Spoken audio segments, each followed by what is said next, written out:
Buy it in bottles. Richard Ashcroft on XFM 104.9. I'm Ricky Gervais, with me Steve Merchant and Karl Pilkington. Now listen up, right? It's the Sony Awards this Thursday. Now, for those who don't know, the Sony Awards are like the Oscars for radio presenters and producers and everything, right? So, and as you know, me and Steve, we love to win. We want to win this one. This is the last time the panel will be listening, so I want a good, clean, tight show, okay. Right? So no swearing, joking aside, no swearing, nothing controversial and nothing in bad taste, all right? Just good luck out there. Aren't we a little bit buggered then? Well, yeah.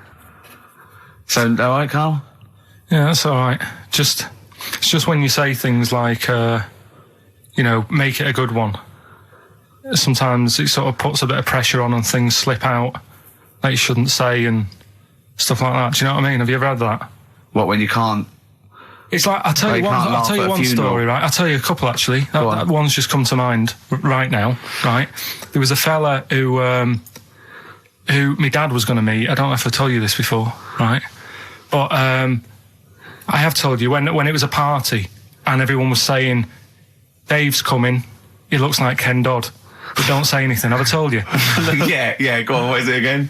And everyone's like, right, and my dad's like, I've never met him, I wonder if he does look like Ken Dodd. And everyone's saying, yeah, but don't say anything. Yeah. Because you'll accidentally, say it and... Young Bunches, you might go, Young Bunches to meet you. So the thing is, when this fella turns up, he did look like Ken. My dad couldn't believe it. First thing he said, nice to meet you, Ken. Oh, no. His name's Dave. And that's the sort of thing. There was another one, right? At a station that I worked at in Manchester, right? There was this girl who worked in the newsroom, right? And she had a plastic arm, right? Right. And this presenter, nice bloke, he didn't, he's not out to hurt anyone, went up to her, sat down, was chatting for a bit, touched the arm, said, what lovely skin you've got. What did she say? I think, she's probably used to it, so she wasn't bothered.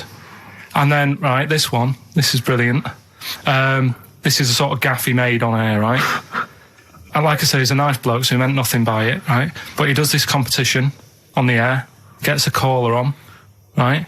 And he's talking to the woman saying, thanks for calling in and to play, I don't know, what have I got in my pocket or whatever they used to play on the show, right? And talking to the woman, in the background there's this noise, right? Like that, right? So he's talking, and he goes, have you got a pet parrot? She said, no, it's my Down syndrome kid. Oh, dear. Oh. The thing is, awards don't matter. No, I don't think so. Play record? I don't think so. So we're not out to offend or annoy. Appropriate words there. That's the Smiths and Panic. Don't worry about it, Karl. People know that you haven't got a malicious bone in your body. So they know it's confusion. Don't worry. No, it did happen. So it's I know, yeah. So, what have you been doing this week, Steve? Well, I'll tell you what, at the beginning of the week I was incredibly annoyed by Karl. Why? No, because I remember you had a little discussion with Karl a while back saying that you thought he was lazy at times. Yeah. And, you had various criticisms of his work. Yeah. And I got a call from him. He said, I should have told you, I had a phone call. Someone said that they were trying to get hold of Steve Merchant to offer him some lucrative voiceover work. Now, that is money for old rope. It's money for old rope. You're in there for about 20 minutes and it's thousands of pounds. If there are children listening who are still at school, they should definitely, when the careers guy says, what do you want to do? Try and get voiceover work. Just become a voiceover artist. It's money for old rope. Yeah. So I can't believe my luck because, I love money for old rope. Yeah. And I said, well, what's the information? He said, I don't know. I deleted the message. It was on his answer and he deleted the message. I said, right, when did the message come? He said, last week. So he took a week to tell me that he had deleted the message. Why, just because it wasn't for you? I mean, I don't know how selfish that is, Karl. No, what happened is, right, I got back off holiday. I was at home. Yeah. So I called up my voicemail, right, because I can do that. Yeah. Remote access, right, because I've got to know what's going on at work. Of course. Called in, it was still my day off, I was going through the messages. Yes. Heard one from some company saying, we're after Steve Merchant. Yeah. We want him to do some voiceover work. Yeah. Right? I can't remember the name of it, but I thought, right, I'll remember to tell Steve. A week later. It doesn't matter, does it? You still got the message, and they What message? Yeah, but voiceovers have to be done in the next couple Well, I of didn't days. get the message. All I got was there was a company, I don't remember the name, and they phoned you. They wanted voiceover. How does that help me? There are hundreds of thousands of media companies. I You was didn't take more- down a number. You didn't take down a name. Nothing. I was more puzzled why they'd want you to voice anything. He's having a go. I don't know why. but listen to that voice. You must be annoyed. You must be annoyed. I mean, talk about rubbing salt into the wound. No, but listen to you. Oh, God. I don't know I don't know how you think. I don't know how your mind works. Well, I was thinking there must be a tractor sale on somewhere. What do I care? What's No, hang on a minute. Wait a minute. Wait a minute. The I worm don't has care. turned. I don't care if they want me to advertise, the latest designs in pirate fashion wear. I will do a voiceover because it's money for old rope. I don't care what you think of my voice. Someone was interested. They were offering me money. And you decided arbitrarily, they probably wouldn't want it. They probably made a mistake. They wouldn't like the way he talks anyway. I'll delete the message. No, the thing is, right, What if that had been a girl? I get paid to sit here on a Saturday, Yeah. right? Play CDs and that, help out with the show, get you decent prizes. I think I do me bit, Sure. right? It isn't about running your voiceover work. So hang on. So Karl, let me just get this right. If someone was ever to phone me, right, trying to get in touch with you to offer you work, you'd want me to just ignore the message. That is what you're saying to me. You'd prefer that I deleted the message, I ignored it altogether. That's what you'd want for me to do. That's what you'd want me to do. What? Someone's calling you for some Someone's work for phoned me. They say, I can't. I don't know. I'm a friend of a friend. I've got your number, Steve. I would love to use Karl Pilkington for an Well, you've never exciting called me, sex so has it scene. happened? Well, Has it but happened? I'm saying in the future, if it was to occur, do you want me to just ignore it? Is that what you prefer me to do? Well, it's not like that, though. I did tell you. I told you the message. You didn't. What? You told me a week later with none of the Oh. information I needed. Karl, that doctor called last week. That kidney's ready for that little girl that you were doing that sponsored walk for. I forgot to tell you. Oh, I hope it's still all right. They keep it on ice, don't they? I think they do. Selfish, Karl. So selfish. And you've lost us a son. Beautiful bit of Snoop on XFM, yeah? Mm-hmm. Kicking it with Ricky old Gervais. school, yeah. Sweet. Steve Merchant and Karl Pilkington. What has happened to Karl? Because Karl, I thought, is this sort of sweet little buffoon, almost childlike in his ways. You know what I mean? Like Charlie Brown after some sort of head injury, and now he's. And now he's coming back like that, having a go at not caring about voiceover work. It's like, because Heat have written about him a couple of weeks, it's like he thinks he's better than you in some way. I do care, though. You're out of order saying that, right? Because Karl- I've sorted you out with tickets for stuff. He doesn't turn up to. Karl, I received a phone call. You deleted the message offering me voiceover work. You're as bad as my agent. I'm appalled by it. And I thought we were friends. At least his agent, when he does it, is losing himself money as well. Yeah, exactly. You've got no comeback. You're still sweet. And to have a go is you've got a mank whine. Right? For a voice. Like a cartoon Gallagher brother on Coronation Street. I mean, and yes, Steve does sound like a Wurzel, but that doesn't, do you know what I mean? No. What about Jethro? Jethro does well. Jethro gets on Des O'Connor anytime he wants. Just has to phone Des up. And he's on there. Straight on and there. he's whining like a Wurzel as well. So, to say that is a rubbish... all right, apart from that then, what else have I done that's wound you up? Well, that's a good starting point because you haven't even apologised. No, it's a shock because that's the first time I've let you down. And I didn't really let you down because I passed on the message. You didn't. Well, we've been through it. You didn't pass on the message. Saying I deleted a message for you is not passing on the message. I mean, I just think what's happened is that you've got a little bit of celebrity now from the show. I mean, I've seen you being recognised in pubs and stuff, or people have come up and they said, "Are you Karl?" Because they've seen Ricky. Now, it just seems to me that you are not keeping yourself grounded. You are just, you cannot deal with fame. You've not got the intelligence to cope with the celebrity, and you're just becoming this kind of ego-driven monster. It scares me, Karl. You're not the man I remember. Look, I put a lot of work into this on Saturday. This isn't even my proper job, right? Where were you in the week? Oh, he's got you there. What? Where were you in the week? I said, let's meet up. Let's, come up with some new features and that. Where were you? Karl, you phoned me about an hour before you wanted to meet. That is not what I would call. I mean, that is arrogance right there. That's the way I work. That's arrogance right there. That's ego right there. He couldn't go. When I came in, he said, "Where's Steve?" I said, "Steve can't make it." I had to tell him why. Steve was staying in to tidy up because his landlady was coming. This he couldn't get over. He could not get over that you couldn't make it because you had to stay with your landlady. He talked about it for about the hour when we were working. What are you talking? last week I had a bad throat. You wouldn't what tolerate did you that. do You last wouldn't week accept that. when you had a bad throat? Where were you? Why couldn't we do any work then? Because you were at home with your mum and your dad. You were on holiday, weren't you? Why didn't you get your mum and your dad to clean the flat? Oh, he's done it again. He's done you again, mate. Play a record. How has he done me? What? They live in Bristol. Yeah, the joke's on you. He couldn't get him to clean the flat. Ah. I don't know who's laughing at who now. Right, listen. Can we just go back to laughing at Karl? Okay. Because I know where we stand there. Okay, all right. Do you want to, That's the natural order of things. I know, yeah. The world's gone topsy-turvy. he's stepped out of the pecking order. Right, well, someone who I don't let down, right, are the listeners of this show. Do you want to read out the prizes for Rockbusters? We'll get that one in. Are we not doing Rockbusters again, are we? Yeah. Well, it was a shambles last week. We cancelled it 2 weeks ago. What? There you are right there, Rick. I mean, both you and I, and let's be honest, we're the guys with our names on the poster. I know, It's supposed to be your show. And our faces. Exactly, and yet... we have to be on tube stations with people laughing at us. Yeah, well, they're not laughing at me, right? Wow, I don't know. What do you think people think of the poster, Karl? Seriously. No, I don't want to know his opinion. It's just going to be insulting. My point is this, he was Rick. looking at you. My point is this, Rick. We used to be able to decide what the content of this show was. I know. Now it's him. It's just him. He wants to do Rockbusters. He gets to do it. I know. And it's awful, Robert. Like Tourette's Trent D'Arby. Not only is that offensive, it doesn't work as a clue. Saying that, have you come up with anything for this week?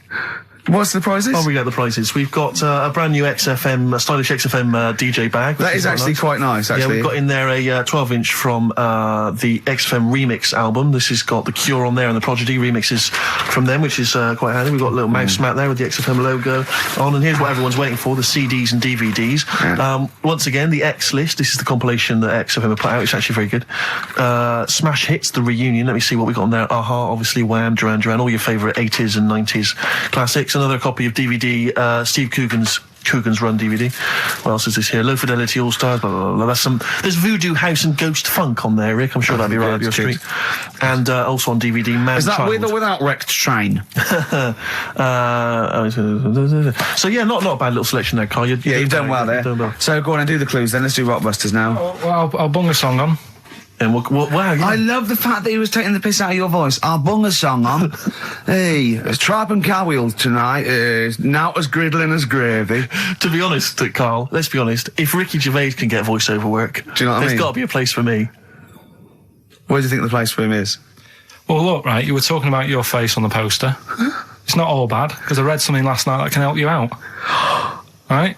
And it's amazing. So we're talking about that. Play a record, Karl. Warren Zevon ain't that pretty at all on XFM. 104.9. I'm Ricky Gervais with me, Steve Merchant and Karl Pilkington. Right, Karl, calm now. The Sonys, they're listening. We've got to win this award. We're just bickering. Right? What's this thing that can help Steve out? What are you talking about? No, we'll talk about that in a bit. What are we doing now? We'll do Rockbusters, get that up and running. Yes, sir. Get the email busy. Thank you, sir. Yeah, Right. okay. Go on then. Right, so you know how it works. Cryptic clues, initials. Well, as I you've say worked every week, they're not strictly cryptic.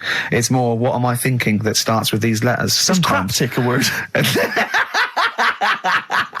Is that a word? Craptic? Because... Oh. Anyway. Oh, God. So last week, one of them was these people from the East Midlands can't help swearing. Yeah, Tourette's Trent D'Arby. Tourette's Trent That's D'Arby. the sort of shite we're dealing with to try and get a Sony. Right, so here's the clues and that. First one. And that. What are we after here? The artist? Yeah. The band name or solo artist? It's, I'll tell you in a minute. Okay. Go on. So the first one, the hitchhiker needs a lift, but in something bigger than a car. Go on, what's the initials? VH, right? The hitchhiker needs a lift, but in something bigger than a car. Yeah. Right? Second one, don't be selfish, hand some of it out to your mates. Right. The initial there is C. Right? Yeah. Don't be selfish, hand some of it out to your mates. And the Sure, third that's one, not what is Karl. He's selfish. no, Begins with C. right? And the third one, the Scottish fellas can't get into their emails. Right, okay. The Scottish fellas can't get into their emails. Go on then. Right, the initials there, KL. Right, so quickly again, the hitchhiker needs a lift, but in something bigger than a car. VH. Yeah. Don't be selfish. Hand some of that out to your mates. Right. Let's see. This is your last chance, Carl. And the Scottish fellas can't get into their emails. If I hear KL. anything like Wet Knee Houston or D Trout Spinners or Tourette's Trent D'Arby coming out of this, we're never doing it again. Okay? Have you got monkey news for this week? Don't know if I want to do it this week. So, just because breakfast do it and that, and just leave it maybe this week. See what happens. See if we need it. We'll see. Sometimes I don't know. Play a record a minute, Carl. I want to talk to you off air. Play a record.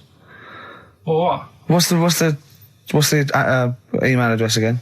ricky.gervais@xfm.co.uk. Okay. Right? That's where the email the answer's in. So we've got to remind you whose show it is. Play a record. Stop My Head, Ivan Dando on XFM 104.9. I'm Ricky Gervais, and with me, arguing like nutters, are Steve Merchant and Karl Pilkington. Okay, all right, calm down. Right, let's just chill. Just chill. Yeah, right. What did you do last night, Rick? I watched I'm a Celebrity, Get Me Out of Here.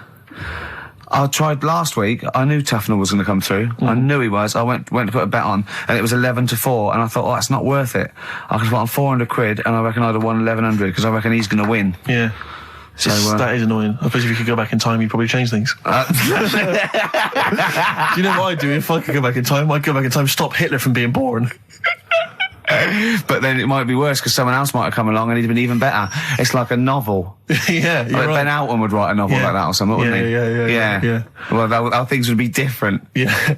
Yeah. I popped to the cinema last night, and it was a joy of an experience because for the What'd you first see? time I went to see X-Men 2. I want to see that. Yeah, really I saw good fun. one. I don't like that sort of thing. I've never been a comic book, never been a geek like yourself. Not yourself, but I mean, you're not a geek in that sense. You're different. I mean, Not in the traditional sense. No. I'm one of those sexier geeks. Those modern sexy geeks. Yeah. But I really enjoyed it, and 2's meant to be even better, isn't it? I really enjoyed it. Yeah, Oh, it's good fun. But more so than the film was the fact that the actual cinema experience, for the first time in a long time, I actually enjoyed because I just had such a problem with the cinema. Well, I can't go. I have to wait about 3 weeks till it dies down and go in the afternoon. I can't be sat next to people. I don't know why people go to the cinema to eat. Have something before you go in there. Yeah. Rattling, crunching. Why is this experience? This film has cost £50 million. It's meant to be an emotional, artistic experience. It's not meant to be something that's on while you're chowing down. Yeah. I don't know. But people leave their mobile on. I want it when someone answers, go, I can't talk now. I want to go, don't smack them on their face with it. Yeah. No, well, I went to the cinema a while back to see Crouching Tiger, Hidden Dragon. Oh, yeah. That art house film. And a woman sat next to me, huge fat blubber of a woman. But it's up to her. She's earned enough money. She can eat more than she needs. Sure, but don't squeeze into a seat next to me in the cinema, right? With your flesh, curving over the armrest that we're having to share, right? God. Next to her little weasel of a husband. She's got one of those huge kind of You don't reckon he was- hog-sized barrels of popcorn. You don't reckon he was one of them feeders? It was very similar. It really was. She, as you say, she's chowing down on the popcorn. She's one of those women who she's not come out to see a film. She's come out to eat, and if a film happens to be showing, then she'll watch it. Yeah. Really winds me up. He's got the hot dog and everything. She's eating, and now popcorn already annoys me because And she goes to him, "Are you going to eat that?" He goes, "Well, I was thinking of it." Give it to me. But I don't know why it was that popcorn became the thing you eat in the cinema. It's like you say, you've made these films, and someone's there thinking, well, we've made this great film, we've got the sound mix right, but what we need is something that'll just slightly irritate everyone during the film. And to see the crunch of size, popcorn. to see the size of the buckets that go in there with popcorn. But And why not serve soup or something? Or yogurt? the slurping would drive me mad. But And the something where it's not spoon gonna touching make the the bottom noise. of the thing would drive me mad. Don't serve anything. There's no reason you have to do the cinema and go, "Oh God, I need to eat." Well, this plan it. You don't go and play tennis eating what you plan it, don't you? Well, exactly. Exactly. Eat before we come out. Yeah. Have a sandwich. Have a corned beef Do you sandwich. know what, right? What annoyed me is I found out in across America when they showed Schindler's List, they banned popcorn, right? Out of respect to the film. What? So they're saying all the other films, sod it, doesn't matter. Yeah. Well, this one cost 100 million. It doesn't matter. You can eat popcorn through that. Yeah. I mean, ban it through all films. Well, this woman was one of those ones. She may as well have had a trough in front of her. I mean, she was a state, right? Oh, and she's doing God. She's an idiot as well, because the trailer comes from, I remember at the time, the trailer came on for AI, that film AI. Oh, yeah. And I don't know if you've seen the trailer for it, but it's something like, I don't know exactly, but it's something like, Martin is a 6-year-old boy. Yeah, he's 20 kilograms, he's 3 foot high, yeah. But he is not human. Yeah. He's a robot. Yeah. And she's watching, she's just watching that, right? Bear in mind, the point of the trailer, he's a robot. Yeah. She says, how old was he again? I wanted to slap her. I was livid. I went, he's a robot. He's a robot, that's what's important. She says, a trailer comes on for a war film. She goes, I shan't be seeing that. She just announces it, I shan't be seeing that. And I'm bored with war films. Bored with them. Next. Oh, God. And then, so the title card comes up for Crouching Tiger, Hidden Dragon. You know, like at the beginning, they do everything. Yeah. It comes up, Crouching Tiger, Hidden Dragon. Now, she's in the cinema. She goes, what a stupid name for a film. I was thinking, but you paid to see it. And then it says subtitles in brackets. She goes, oh, it's not subtitled, is it? So it comes on, and I think, in the film, I think they speak maybe Mandarin or Chinese or something, I'm not sure, but let's say it's Mandarin. So they come on, they start, and it's all subtitled, and they start speaking in this Mandarin or Chinese, and she just starts going, I think chong chong, I think chong chong, I think chong chong chong, in the cinema, just saying it out loud. No. She and her boyfriend are cracking up, they're all weeping with laughter, right? And I'm trying to watch this film. He's got to laugh, otherwise she bites him. Exactly.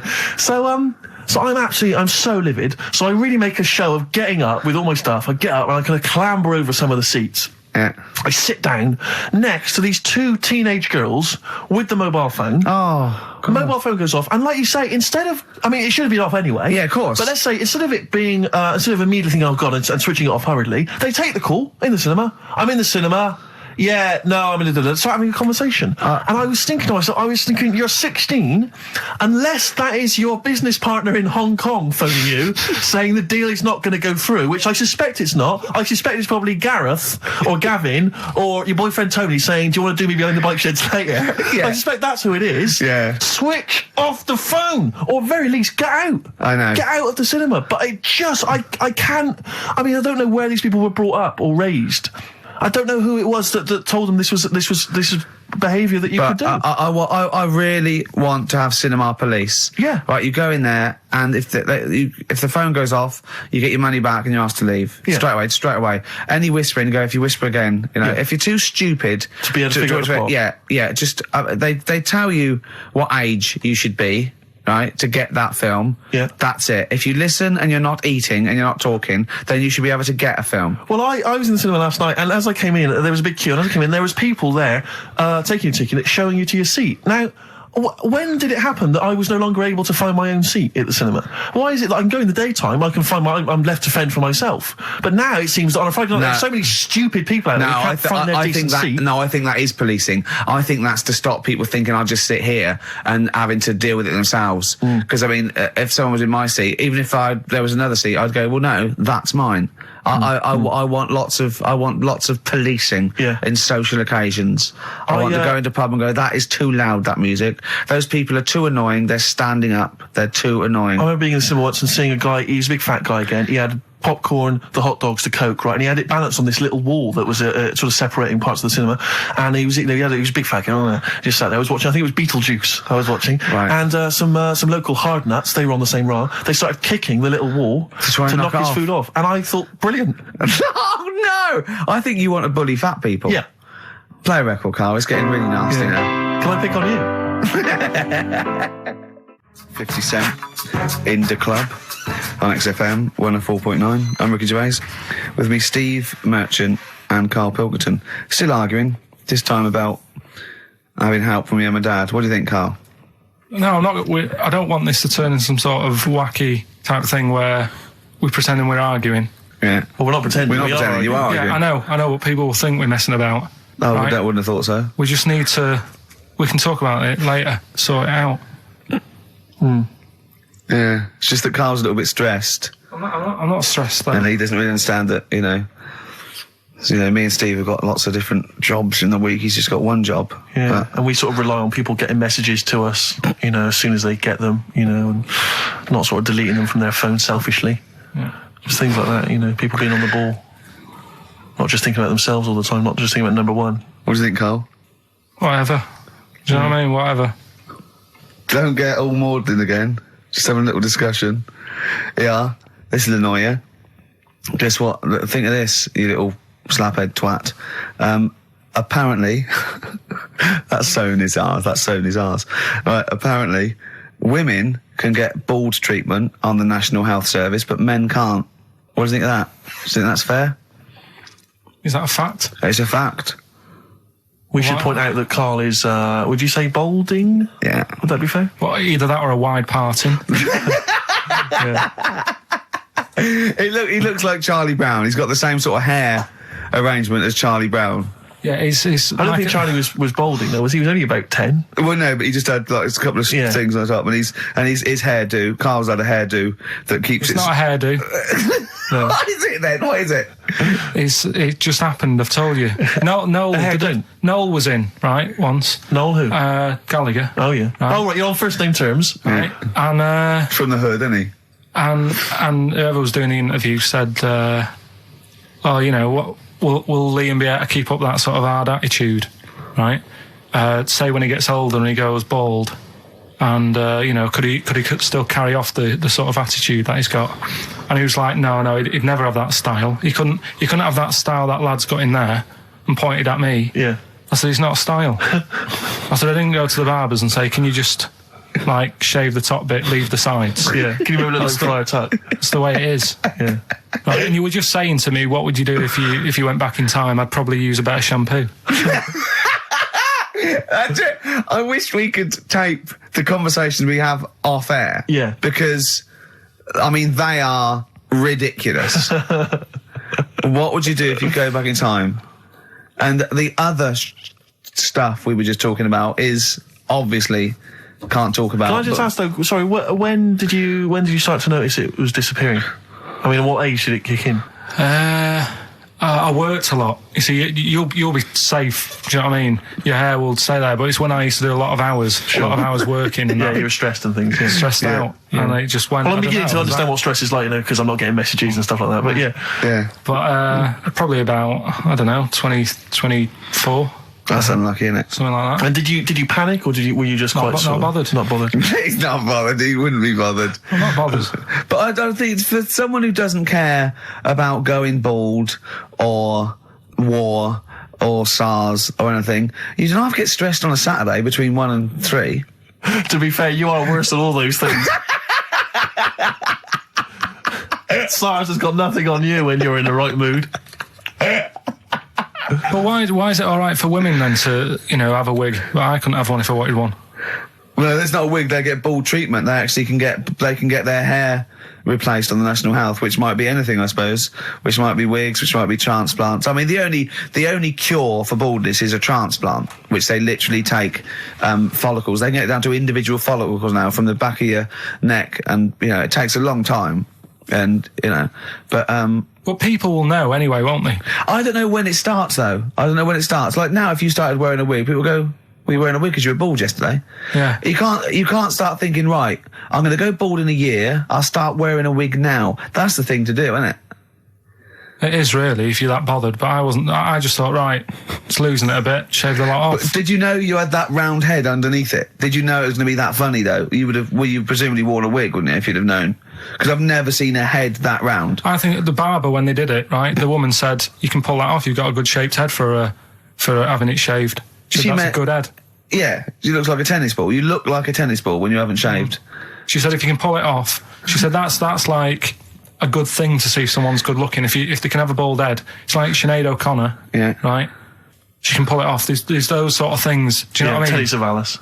No, but that's like one of the things. If you look good with a bald head, that means you're pretty good looking. Yeah. And if you can wear a bicycle helmet and look good, that's another thing that like you must be pretty good looking to pull that off. But who have you seen in the bicycle helmet that you think's good? Who have you seen in a bicycle helmet and thought, oh god, they must be good looking, they're good in the bicycle helmet? Well, everyone. That's what I'm saying. Who? No one looks good, do they? Really? It's So what would you say? Brad Pitt would look good in the bicycle helmet? Well, I don't know. I'll have to see. But I'm just saying that's like one of the two things really. That's. And what blokes do you think look good bald? Who do you think would look good bald? Don't know. Give me some names and I'll tell you whether they'd be all right if they're bald. George Clooney. No, I don't think he does. I don't think he would do. Who else? Well, this could run and run. Al Pacino. Yeah, he could probably pull it off. He'd probably look all right. Do you think he looks all right with hair then? Yeah. Oh. Well done, Rick. Sony Award-winning stuff. Play a record. And there's Karl going, oh, he's stressed. Wild Wild Horses by the Rolling Stones on XFM 104.9. I'm Ricky Gervais, with me Steve Merchant and Karl Pilkington, little bald-heady Karl Pilkington. You quite like being bald, don't you? No fuss. Like I say, you know, I'll probably won't age for a bit now. Won't age for a bit? What do you mean you won't age for a bit? Because I already look quite old. I don't think so. Not with a hat on, you look really young. Yeah. Oh, I'm just saying. So I won't change that much. It's like that. I don't think there's anything wrong with it. I actually don't think, as long as you shave it straight back, I can't have you on that. Nothing wrong with it. But that kid who had that aging disease, just shave her head, and she wouldn't age that fast anymore. Do you know what I mean? So this is the 5-year-old girl who had an awful disease where... Well, we don't know much about it, to be fair. No, we just know that you fell in love with the title of the programme, the girl that was older than her mum, right? And you were annoyed that people wouldn't serve her fags and alcohol. If she's you know, she's living like an 8-year-old, let her have a fag. Doesn't that sum up this show, though? Karl's comment, we don't know much about it. Yeah. We're still willing to make comments about it, to discuss it in length and possibly make crass jokes, even though we're ill-informed, as ever. Yeah. Right, well, there's something for you, right? Go on. This is what I wanted to tell you about, right? Me. Yeah, face transplants. There's there's some kid somewhere, right, who had a bit of an odd-looking face. Right? A bit of a what? Bizarre-looking face. Yeah.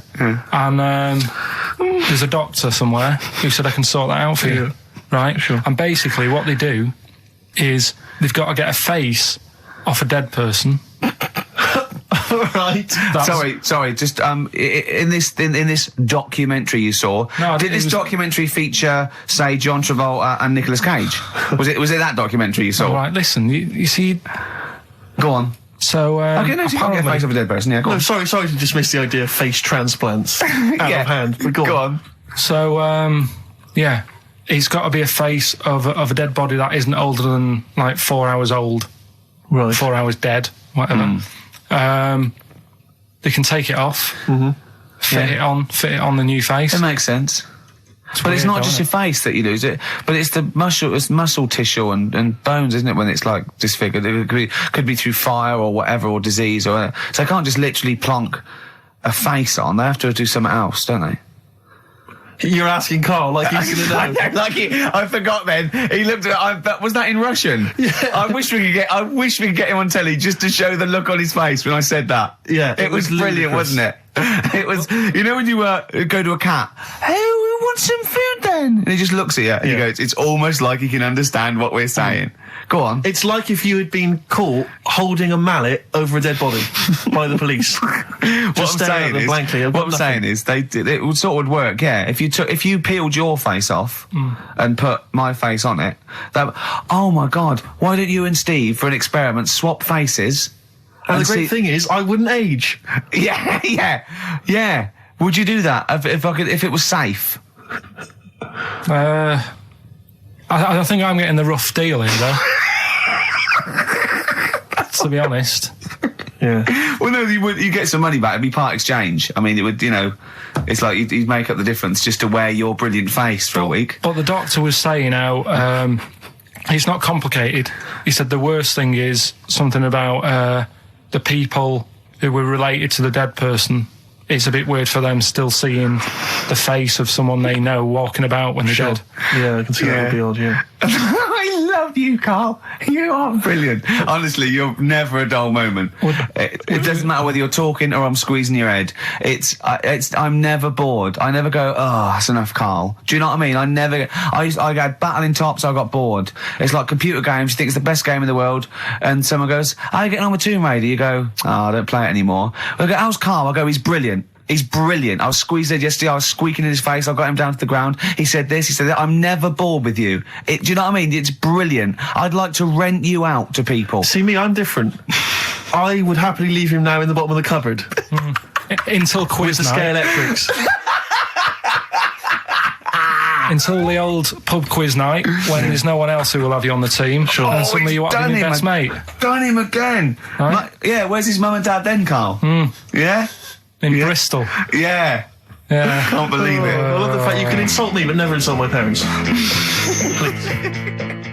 Feeder, Butt Rogers. XFM 104.9, Ricky Gervais, Steve Merchant, Karl Pilkington. Karl just said to me, so what face would you have to me? And I went, what do you mean? He went, well, whose face would you have? And I went, I don't know, a boy's, so the skin would be regenerated. He went, oh, no, it'd be a bit weird. He said, oh no, someone famous. And I went, I don't know. I went, whose would you have? He went, Barry Sheen. No, but what I meant was, when I was talking to Suzanne about it, saying this is amazing, she said, well, whose face would you have? Right. Now, it's got to be fairly recent to have the skin fresh, because it can't be too old. Right. So I had a choice of, like, Barry Sheen, or what's her face off Last of the Summer Wine. Who? Who's the old woman who just passed away? Thora Hird. So that's what I meant. If I could have any face, because she said, well, you could have had Tom Cruise or something. I said, well, he's not dead. She said, no, but you could have had that. You'll give yourself restrictions in your fantasy. So like, look down to your picture. I love the idea that someone getting you a call. Mr. Pilkington. Hello, it's Dr. Hanrahan. Barry Sheen has just passed away. And you go, oh dear. Yeah, bad news and good news. Do you want his face? Or do you want his face? Does Suzanne go out with you, like, for charitable reasons? Is it like you can adopt a boyfriend? I love the fact that she encourages you. She was saying about Tom Cruise, and I was like, oh, you know, she said, you know, he's not a bad-looking fella or whatever. So what she's saying is, Karl, is there any chance you could go and get a different face? Maybe something like Tom Cruise would be good. But then I was saying, right, first of all, he's got to be dead, and he's not. But if he was, and you had that done, would you feel like people were looking at you on the tube? Well, no, like, say if the people who made Mission Impossible said, well, we want to do a third one, would I be in my right to say, well, I don't want to do it? I don't know what he's talking about. I don't mean to be offensive, Karl, but your girlfriend could do a lot better than you. I don't know what he's thinking. I love the idea of this whole conversation about you in Tom Cruise's face and then get offered a film. But why does she have conversations like this with you? It was now on last night. It was now on the telly. I love it. What should we talk about? What about getting a new face? Oh, dear. Oh, that cartoon. If you don't know what Karl looks like, there's a cartoon that was in last week's Heat, isn't it, that I drew is on the website. What's it going for now? Bid? I think it's at about £225 at the moment. And what do they have to do to bid for it? Just email in and I'll pass it on to the website people. I know why Heat put it in. It's because the editor, Boyd Hilton, looks a little bit like you, doesn't he? Sort of my ugly brother. He's probably listening and he says nice things about you. Yeah, he can still say nice things, but I bet he knows deep down. You know if you're good looking or not, don't you? I can't believe Come on, Steve. I mean, what do you think? This is going crazy now, Karl. I don't know. You're just, the insults are flying left, right and centre. You've got no limits. You've just gone crazy. You've just gone wild. You're swanning around just because you look like Tom Cruise. I think it's because he's been hanging out with Christian O'Connell. Yeah. And they're both thinking, we're... A couple of media players. Yeah. Too big for their boots. Yeah, not scared. Although he's scared of Christian. No, he's terrified. He's scared of Christian in here because he's not allowed to do monkey news. No. Because Christian wants to do it. He's scared of him. I'm not saying that, right? Christian... You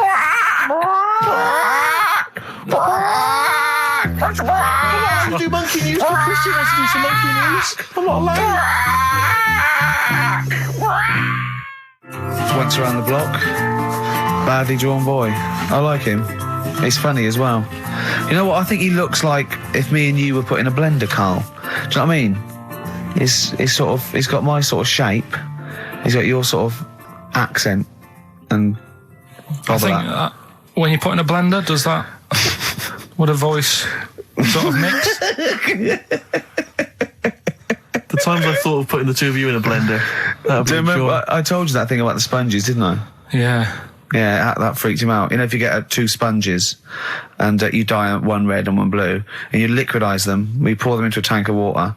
After a couple of hours, there's a blue sponge and a red sponge because their cells know, and they reform. And do you know what he said? He went, how'd you kill a sponge then? Yeah, of course. Oh, what a great thing to say. Oh, my back's killing me because I went. You know, I did my back in last week and I had to get a chiropractor out and I couldn't walk. Well, as soon as I could walk, I mean, I came in here on my day off and did when you were in Bristol with your mum and dad looking after you. And then I went to Selfridges Sunday and... Well, you got a bit of money now, why not? Yeah. And I went into the sports department and there's a golf simulator there. £38,000 and it's just like a shed, and I was looking at it like a kid in a sweet shop, and the 2 blokes that work there they recognised me and went, oh, right, I do. I said, yeah, good. I was just looking at that simulator, it's brilliant, isn't it? He went, do you want to have a go? And I went, no, I'm crap, I can't do it. I said, and I got a bad back, and I went, you have a go, and he did it and cut down, and he went, oh, that's not bad, and he went, do you want to go? I went, yeah, go on then. and I put it all out and I really tried my hardest. Of course you did. And it took off and it was really good shot, and he went, good. I went, well, I said, I'm gonna go. And I was thinking, I've got to hit this one as well. I've got to hit this one too. And I hit it again. I had 3 goes. I hurt my back after the first one. Yeah, but you carried on. And it went, right, I said, cheers, thanks very much. And I walked away. And I went to Jane. I went, I've got to get a cab. She went, I've done my back. She went, well, why did you show off? I went, I had to. Of course you did. That sums you up. That just I was in agony. I was all the way back. And I had to lay on the floor and put ice on my back again for about 3 hours. What was the best you thought could happen? That they would just say, oh my God, that guy, that's Ricky Gervais. Is there nothing he can't do? That's exactly what I wanted. Yeah. As I was see that, I go, cheers, yeah. As I got about a few yards away, I just slowed down and Jane go, what are you waiting for? I go, listen. Yeah. And it just go, that man is a god. Yeah. And I go, come on, Jane, let's go home. Yeah. Have you ever been able to walk through a fairground past one of those machines, those test your strength machines, yeah, and not have a go at it? I don't think I'd be very good at that. I bet you cannot walk past one of those rifle ranges and not have a go. I love rifle but ranges. You've got to be the best, I imagine. Yeah, if someone had just won before me, I'd go, it's not worth it, it's fixed. Sure. Yeah. Oh, dear. Pathetic. Yeah, so that's why my back's, it's ridiculous, isn't it? But I hate not being able to do stuff. It's like I'm punishing the injury. Yeah. I know if I laid in bed for a week, it'd be better, but I go, no, why should I? Yeah. When I used to be a kid, I used to hit my head on the banister or something, and I used to go and get a hammer and hit the banister. And then I started thinking, when I was about 8, I remember if I'd hurt myself, I'd go, ha ha, God, didn't hurt. He's up there thinking, oh, bloody hell. How mental is that? Carl, what are you thinking, mate? All right, Rockbusters, that's what I'm thinking. Straight to it. Go on then, who's the winner? Right, go on, do the clues again. Right, the first one was the hitchhiker needs a lift, but in something bigger than a car. Yeah, snappy, go on. VH. Yeah. Right, that was Van Halen. Hailing a van. Because he wanted something bigger than a car, that's the first one. Yeah. All the tenses are mixed up, everything, it's just, go on. Second one, don't be selfish, and some of that out to your mates. That was C, that was share. Alright. It's alright. Yep. And the third one, the Scottish fellas can't get into their emails. The initials there, KL. They, Kenny Loggins. Right. That's the last time we do Blockbusters. That is the last time we do it. No. It is. That's the last time. Give the prize to someone. Kenny Loggins. I'm going to give that one to Kenny Loggins. Helen Perrott. She has emailed in, and actually, Helen, I need you to email in your address if you would, so we can send you those goodies, DVDs in the bag and stuff. But who would get Kenny Loggins then? If the clue was good, who would get Kenny Loggins? And what did he do? Footloose? Yeah. That famous film about where dancing was banned. Yeah. In that nebulous... Yeah. That's an extraordinary film. I saw it once in America. Like you say, Kevin Bacon in a town where dancing has been banned. I was watching it. It was like if aliens had been watching Earth, but only monitoring us through our TV and films. Yeah. And then tried to make a film about humans. That's the film they'd end up with. What do they think of Queen the Musical? Because they're, of course, rock and roll's banned, isn't it? In the future. I'm not looking forward to the future, Rick, where feelings and emotions are going to be banned. I can't believe it. Where's our hoverboards? Yeah. So yeah, well done to Helen Perry. Is that the last time we do Rockbusters? No, Yeah. do it again. Yeah, next week. after the break, monkey news. No, we'll play. We'll do a break. Don't know about Monkey News. Got some other stuff as well. We're doing monkey news after the break. XFM. Radiohead, they're there. Like everything they ever do, that's grown on me more and more. That is brilliant. XFM 104.9, Ricky Gervais, Steve Merchant, Karl Pilkington. Well, you know what it's time for, don't you? Oh, chimpanzee that monkey news. It always gets me, that jingle. It's a joy. What's more, please? Well, Karl, do you reckon you could sort out, do other people have real jingles with their name on it and don't have to say who's in the room, what's happening, and do their own jingles? Well, Christian's got one for it. For Monkey News, that he does. Why is Christian doing Monkey News? I don't understand this. Because he did it ages ago. So you ripped it off of Christian? I haven't ripped it off. I said to him, there's enough Monkey News to go around. Right? But hold on, though. I don't want cast-offs. I thought this was your idea. Let's not do it. But what's No, but new? wait. What's new? What? There's Monkey News out there. I mean, if he wants to have a meeting in the week and say, well, this is the news I've got, the way I see it is, he can do it in the week. He's doing like the news at 10 type Monkey News. We're on a Saturday. We're like the, Jeremy Paxman Monkey News night. We look at stuff more in depth. Well, you very much get behind the Monkey News, it's true. Yeah. You sort of interpret it. You give it your own spin. You're the man behind the monkey behind the news. I mean, I know that. Yeah. But ours isn't called monkey news anyway. It's sort of generic term like the news. But ours is called chimpanzee that, isn't it? Yeah, but he's seen a bit of Monkey News in it. All right. So are we doing it or not? Well, I've got no reason to stop doing Monkey News. He probably played Radiohead as well. Well, Should we not do that? I said that David Attenborough did Monkey News before all of us. Do you know what I mean? But I personally don't listen to Christian because I don't get up that early. So, I'm missing out on a lot of Monkey News. I'm not saying I don't listen to it because I don't get up that early. I'm not saying it's a bad show. My point is this. There's a lot of people I imagine who don't listen to Monkey News in the week. Perhaps they miss it or they're busy. It's nice to have a little kind of omnibus Monkey News at the weekend with Karl Pilkington. So that's what this is. So we're doing it then. Let's play the jingle. Oh, chimpanzee that monkey news night. Excellent. Good. So we'll sort of get some monkey experts on maybe next week to dissect it. Right. You ready? Yeah. Right. There's this monkey. Right? Oh, yeah. It's called Jack. Yeah. Right. I got pally with this bloke who worked in a railway station. How? Pen pals? I don't know. I didn't say all that. I'm just telling you. Internet. I'm shortening Chat it. rooms on the internet. So, anyway, he's helping him out all the time. It's this fella's job, right, to sort of make sure it's safe for the trains to come in, that sort of thing, right? But he's always working on his own, so he's got his mate Jack in with him, right, this little monkey. Yeah. And, they're having a good time. They share lunch together and stuff like that. Anyway, it gets to a point when the fella whose job it is, right, starts getting old, and Jack, the monkey, starts getting more involved. Presumably this is a chimpanzee as opposed to a monkey, you mean? When you say monkey, it's generic term, you mean chimps usually, don't you? Yeah. Go on then. So, he's clocking the fella doing his job and he's thinking, I can do this, right, the monkey. I love it. Yeah. He's helping out, he's pulling down the levers and stuff, yeah. so the trains sort of come in on the right lines. Sure, yeah. He's clocking it, he sticks his head out of the little window, see the trains coming and that. I hope British Rail are listening. Yeah. Right? In the end, oh yeah, the fella whose job it is, he lost a leg for some reason, couldn't work anymore. Lovely. Gave Jack the job. Yes. Right. Okay. The railway company are happy with that. I'm sure they interviewed a number of people, but he was the best monkey for the job. And that's good, isn't it? Well, it's not true. Right, once again. Well, it's not true. Don't hand Steve a piece of paper that someone put on the internet who is probably a bigger mentalist than you. That's not proof. It's not true. At no point did a railway company give a chimpanzee the job of signalman. It was ages ago. What? Steve, when was it? It was before trains, probably. Well, it's in the 1880s, yeah. According to this piece of paper, which is what you've based your monkey news on. Now, of course, I think ITN and a lot of the news channels, they tend to get lots of independent confirmation of their news before they give it out as fact. But you've got an email from someone, so let's assume that's real. It says, for this, Jack was officially put on the railway payroll, earning 2 cents per day and have half a bottle of beer on Saturday. That's what we pay you, isn't it? He doesn't even get the beer. Oh, dear, he's not allowed to drink, are you? Someone emailed in actually and said, Carl, some years ago, did you die? And they took your face and transplanted it onto that of a chimpanzee.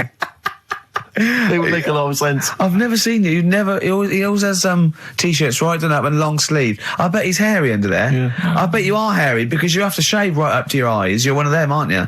And I can see the growth, and it comes out the top there. Are you really hairy underneath? Pretty hairy. Are you really? Well, what's up with that? You're a humanzee, aren't you? That's why you're fascinated with them, and why your IQ is sort of about 80. I think you might be. You might. I don't mean there was any. I think it was a genetic sort of throwback. Well, you're pretty hairy. Look at your arms. What? Just look, give me that banana and shut up. Play a record. That's mine. Cheering breaks. Average Man on XFM 104.9. Well, nearly another show over, Carl. You know, I've got a squeaky chair there. Why don't you sort that out? Have it oiled. What do you do in the week? Do you know what I mean? Can I just nominate a woman that annoyed me today? Go on. On the tube. I got off at Piccadilly Circus. The sign says mind the gap. Big sign saying mind the gap. Voice on the tannoy says mind the gap. Woman steps over the gap, goes, oh, that's dangerous. I was livid. I was just annoyed. I wanted to slap her. There's always one in there every day. So as you walk down the street, I just feel like I want to squat certain people out the way. Swat them out the way. We went into this little restaurant me and Karl. Was it Thursday? And we're sitting down there, and it's busy outside, and we go to get at the back. She went, that's no smoking. I went, yeah, we're not going to smoke. So we sit there right at the back. Right? We get there, and there's two women there, right? And I'm sitting there, and they light up a fag. And I go to Karl, there's meant to be no smoking. He went, yeah, so what? I went, well, it's the principle. The rules are there. He goes, rules? You say twat, muff, and shit on air. Never mind rules. I went, well, they've annoyed me now, right? Yeah. So the waitress comes over, and he goes, oh, God, he puts his head down as well. I said, I don't know why I said it like this. I went, I thought it was just no smoking. Of course. Right? Yeah. She went, it is, yeah. And I went, right, okay, well, they're smoking. She went, oh, well, you'll have to move then. I went, what? She went, do you want to smoke? I said, no, I don't want to smoke. I said, they're smoking over there, right? Try not to... And she went, oh, well, I told you. I said, no, I don't want to smoke. They're smoking. She went, oh, right. And I got to move, didn't I? See, that's what a little snitch. Yeah. But it annoyed me. Do you worry, though, that someone's going to look around and go, it's like Ricky Gervais off the telly? Yeah, well, I can't complain now. So if I go in, I get bad service. I can't complain because I think, oh, look at him. He thinks he can complain. So I have to do it secretly. Yeah. You know what I mean? But, there was oh, God. Right. People come up to me, they recognise me, and they give autographs, and I don't mind it at all. I don't know, I never know what to say, and I'm always, I say, thank you very much, I say, love the show, whatever, I say, of course, and that's great, and they're polite. And I was in the pub the other day, and I was just with Johnny, and people had been coming up, they go, do you mind if I said, no worries at all, yeah, absolutely fine, right? And then this group came in, about 20-somethings, right? And they're a bit pissed up. And this woman comes up to me, right? And she stands there, she goes, right, we like you in our house, right? But you're not as good as Paul Calf. And I went, oh yeah, Steve Coogan. I said, he's brilliant, isn't he? She went, yeah, you're not as good as him. I went, oh, well, not bad to come second to, is it? And then, because I did that, she went, no, you're great. I've just done my dissertation. I went, oh, right, I was in nursing. She went, yeah. She went, right. Anyway, she went, can I have a hug? And I went, well, she went, can I have a kiss? I went, well, not really. No. And then this woman who wanted to take a photo, she went, oh, you were so nice on the BAFTAs. I went, well, I am being nice. I'd rather, I don't know you. And I was like, oh, God, it was embarrassing, right? And then, so I took a picture, right? And then she goes, anyway, and they sort of dragged her away. The mate sort of dragged her away. And then I was going, oh, God, I've got to go now because they're over there. I said, I can't stand it. I don't mind. And she came over and she went, Ricky, and she sat down and I went, I'm going. And I had to go. And then I was with Johnny, and Johnny went, oh, God, I've left my bag there. So we had to go back. And she's going through the bag. Oh. She went to me, you bastard! I'll never effing watch you again. I thought, well, all right. I don't know what to say, really. Nice of her to clean up her bad language. Yeah. Well, she Family knew. pub. I know. I got no time for it. I just think it's out of order. I mean... This whole sort of notion that if you're a celebrity, you're public property. I discount it. They go, people, what you hear people say, oh, it's me who put you where you are today. And I think, well, yeah, thanks for watching, but we made the show and everything. I know. We put it on the TV. It's not like if you get a plumber round, he does his job and work for you. You don't go around his house and hassle him. I don't seek it. I don't, you know what I mean? I don't phone up the, but you know what I mean? I don't try and get on the telly and everything. And I refuse to, I don't go to showbiz parties, but I refuse not to go to the pub with my mate. And I just seek out, there's fewer and fewer pubs. And I just go to the quietest, one old bloke and a dog. And it's sort of like. But most people are really. I love it, brilliant. honestly. People who come out and they're polite and I chat, I say I love the show. It's like. It's alcohol. Yeah, I know. It's just, oh God. They mutate into something, and they different. just, they don't understand. Of course they don't. They're not. But to me, it's the same people who behave badly in the cinema. It's just this breed of person. It just. I mean, I know. Can I put them in room 101?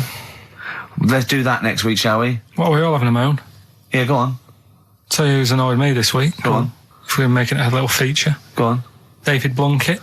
What's Blunkett been up to?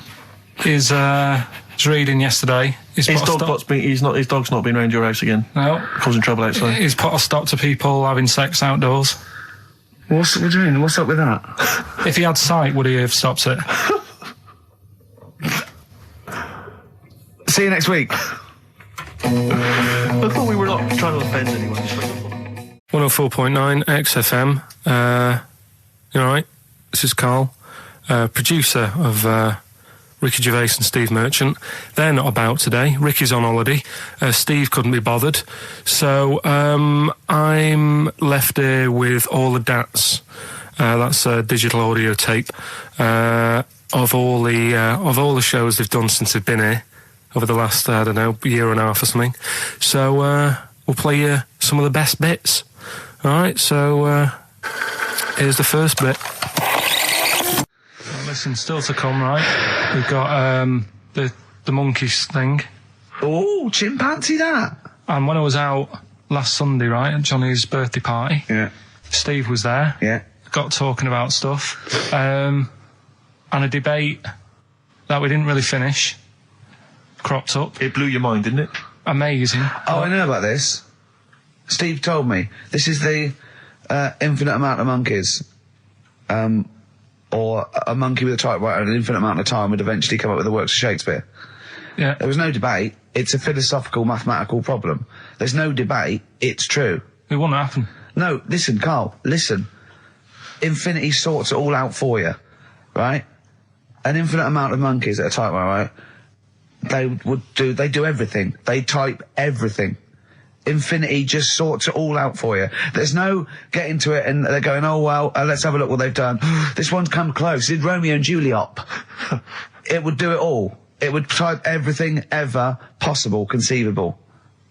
Yeah, but it's a mathematical infinity. Well, we've heard your side of the argument, Rick. And I'll be honest with you, it's a persuasive one. But let's hear Karl, because he heard about this in a pub last week. Yeah, so he's got some strong What's your ideas problem with it? What's your problem with it? well, first of all, right, you're saying it's a load of monkeys. It's not just one monkey. It depends. That can live forever. No, wait. It's either a chimpanzee with a typewriter with an infinite amount of time. He would eventually, by definition, mathematically, type everything ever possible. Okay, or it's an infinite amount of chimps with typewriters, and one of them will type it first time. But already, that's not right. You either need to have What do you mean? monkey. What? You mean Let's hear his employment point. laws? What do you mean it's not right? Let's hear him out, please. If it's one monkey Yeah. with a typewriter that's got loads of ink in it and that, right? At least it knows what it's done in the past. It's not. Keep going. Crime. If you've got a load of monkeys, it's like if you have too many. What's that saying about too many chefs? Too many chimps spoil the soup. Right. Well, it's the same thing. It's like, well, I didn't tell you to put salt in it. I was going to put salt in it, and it messes it up. Whereas if it's just one, they know what's gone on. So what I'm saying is, honestly, leave him go. I can't be bothered. I want to hear. I want to hear the rest. This blows my mind. He doesn't know what this does to me. It's a mathematical problem. I want to hear the rest. well, it's just I just don't think it will happen. What do you mean you don't think it'll happen? Infinity works it out for you by definition. Well, what's stopping them typing the same thing again? They would. In fact, the problem should be if you had an infinite amount of time that it would type the works of Shakespeare an infinite amount of times and everything else an infinite amount of times. But, you know, that's not as... But not Shakespeare. Oh! Shut up! You idiot! Rick, do you know what he said to me? I said to him, I explained it to him. I said, God. you've got an infinite number of monkeys, infinite number of typewriters. They will type the complete works of Shakespeare. He said, have they read Shakespeare? You're an idiot! Play a I record, said, no, 'cause I'm not having this they're not doing conversation. it from I'm not having it, because it really, really winds me up. But you're saying they'll do it with no spelling errors. Well, they do it an infinite amount of times. And they do it wrong an infinite amount of times. And they spell the last full stop wrong an infinite amount of times. And they do it and they get one thing wrong in Hamlet wrong an infinite amount of times. They do everything an infinite amount of times. But are they going off a story that they've... Play a record, Carl, because I'm going to knock you out. I'm just saying, Shut up! do they know the story? Oh, They're monkeys! Oh, Christ. No, Right, but- okay. Right. The Cure, obviously, Yeah. that song. Right, Carl's been taking phone calls for these clues. Right, and so everyone's been saying the same thing for the last one. He's been going, no, and I'm worried, I'm always worried. FD. I just overheard him on the call there going, what have I been saying? Oh, no, it's FP. Dickhead. Right, give me the clues out. It's a rollover. Right, tell people, we're really sorry to anyone who would have got that right. Okay, right, do the clues quickly. Tell them it'll be a rollover, so we have to do 3 new ones. Do you not write these You're down, such Carl? I don't write the answers down in case Ricky looks over the thing and sees the answer. Why would I cheat? I'd rather you do something right with your life. Right, well, the clues were I've got 3 other jumpers like this one. Yeah. That was FT. Yeah. They got that, 4 tops. Yeah, that's all right. Good, well done. That bunch of people can't make up their minds if they want to sit in the sun or not. That was C, they were getting that. That was charlatans. Charlatan, right? A bunch of them, charlatans, right? What do you mean? What's Charlie? No, it's like, shall I go out? Shall we? Charlatans. They got it, right? Where I went wrong with this one, the Jamaican fella, he had to have some aspirin. Why? It's my fault, you know, I'm not cutting, there's no point passing the book or anything. I said FD. A lot of people were saying, Fred Durst, like, forehead hurts, which is a good one. Yeah, which would have been as good as any of yours. But I made an error, so we'll roll it over. No. What is the answer? We'll roll the what is the prizes answer? over. Jamaican fella what? Add some aspirin, why do that? What's the thing? FP. FP, it was Frida Payne. Frida Payne. Frida Payne. Frida Payne. Frida Payne. That's awful. Carl, you've got to write these down next week. No, This is I'm right. sorry, You right. are. You're the producer. I know, but I've had a busy week, haven't I? Just doing That's stuff not for an the... excuse. That isn't an excuse. Our excuse is we don't care. Yeah. You do put care. the work in and then make a mistake. Yeah. I mean, it's better not to try than try your hardest and be rubbish. Do you see what the point? We don't care. But you've got standards. Yeah, and you're not meeting them. Think of that. You're not even reaching your standards. God. Right, well, that's that, I guess. Well, the prizes will be giving those away next week. Bollocks again. Just completely... Song for the ladies to end the show with. It's from Nick Cave's new album, Nocturama. This is a track called He Wants You. Back next week. Remember, Frida Payne. An email from Suzanne talking about your tea that night. Was Suzanne out on Wednesday night? Was the, an England game or something? Yeah. So you were alone. You were home alone, were you, Wednesday night? Yeah. Did you enjoy your meal? Was it a quiche? Go on. Right.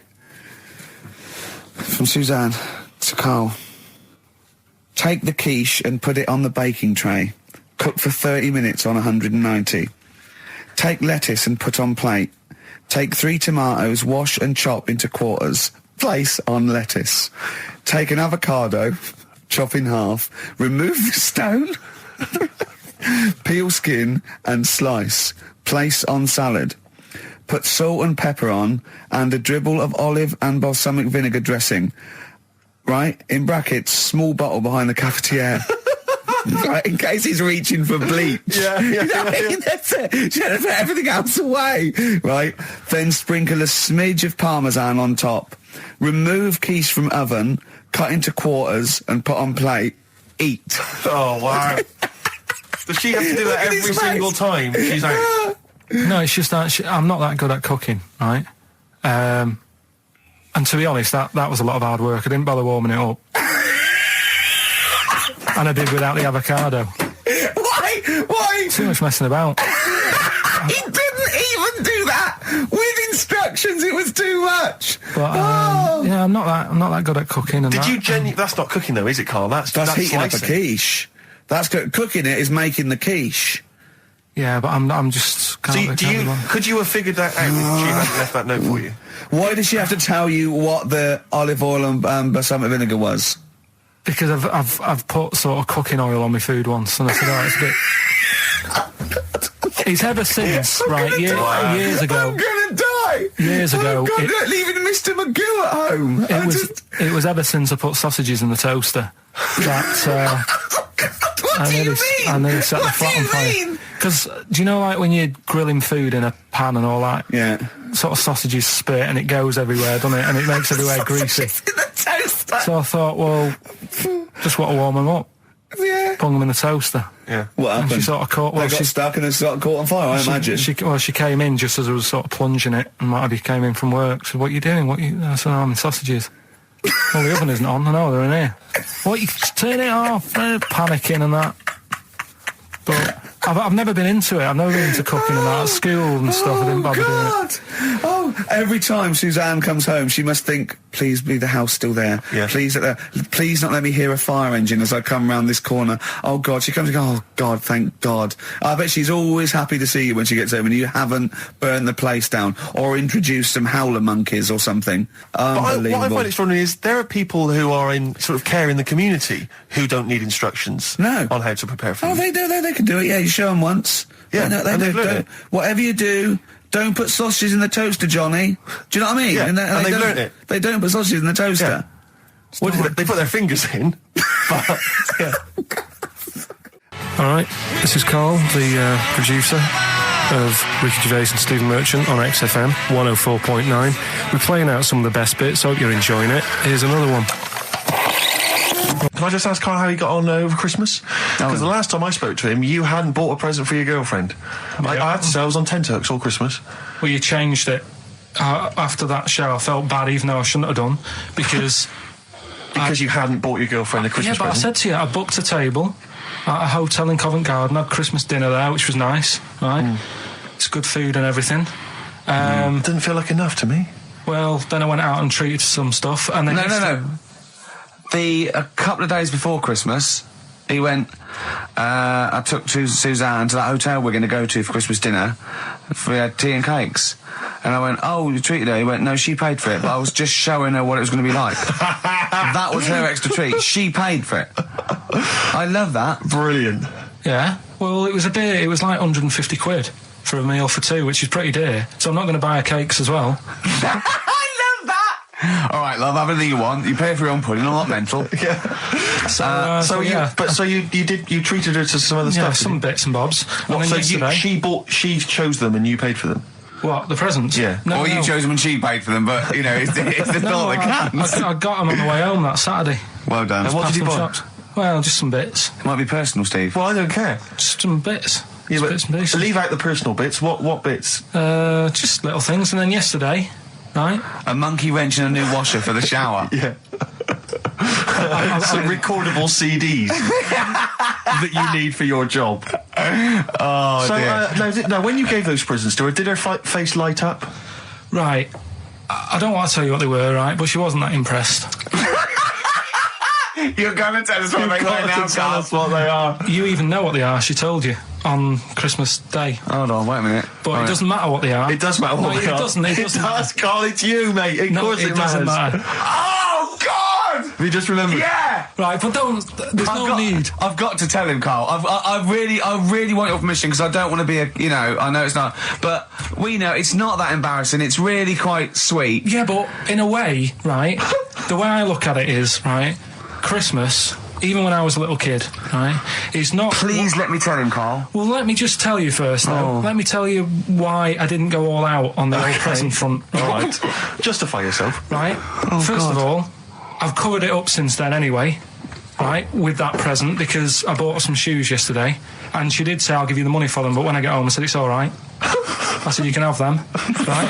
So not only did I buy her some food on Christmas Day, I got her shoes. She's probably had a And they feel like a horse. Yeah. It's sort of like, yeah, there you go, there's your shoes, there's your food, right, bed down, see you later. Yeah, but what I'm saying is I she's have done. fed and clothed Yeah, her. did you comb her hair? She's done well this year, right?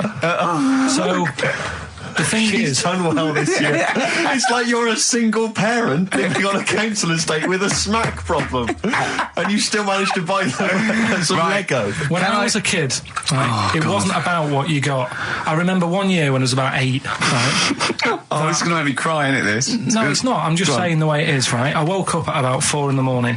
And I was like, oh, what I forgot? And I couldn't sleep. I was that on edge. It's the excitement of Christmas, isn't it? It's like, oh, what's wrapped up? I need to know. Yeah. And it's the fact that people are saying, no, you won't know until tomorrow. Yes. That annoys you and winds you up. Okay. So I got up at 4 in the morning, opened my presents, and then went, right, I know now, went back to bed, had a great sleep. Yes. Right? So it's nothing to do with the excitement of what you get. It's the excitement of not knowing what you've got. And then what happened when you got up to go down with the So presents? hang on. So what you're saying to me is that you could wrap up a brick because the thrill of Christmas is in hoping and being excited about what it is, not the actual gift itself. Yeah. Is that what you did? Did you get a brick? No, let me tell you now what he got. He got her a present, right? And she said, she came and said, yeah, he got me. It was an industrial-sized packet of condoms. It was a joke gift. No, it wasn't a joke. joke. It wasn't even a joke. I went home that Saturday after the year, past Boots, thought, might have something in here. They were on, like, some value. Right, you passed the Were makeup. they used? Right, but Passed the anyway, makeup. You passed all the other. Past the feminine makeup, stuff. past the lovely vanity cases. Yeah. the foot spas. Exactly, Yeah, the yeah. bathroom Oh, hold products. on. How much are these, love? For 100? Yeah. $4.99. Yeah. Do I get them reduced if I buy in bulk? So how many did you buy? What was it? I don't know, probably about 100. Right, okay. And is she allowed to use those with anyone?